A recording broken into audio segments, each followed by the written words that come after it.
আগামীকাল ২১শে ফেব্রুয়ারি মহান শহীদ দিবস ও আন্তর্জাতিক মাতৃভাষা দিবস। দিনটি উপলক্ষে আজ কেন্দ্রীয় শহীদ মিনারের আশপাশের যে সড়কগুলো রয়েছে সেখানে নানান যে আঁকাআঁকির কাজ সেটি চলছে এবং আমরা দেখতে পাচ্ছি এখানে যারা আছে বেশ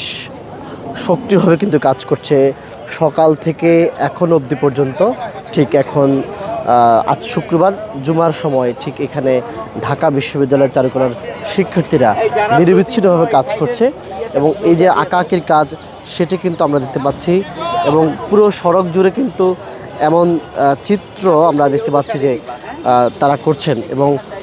সড়কের পাশে যে ফুলের গাছগুলো রয়েছে সঙ্গে এই আলপনা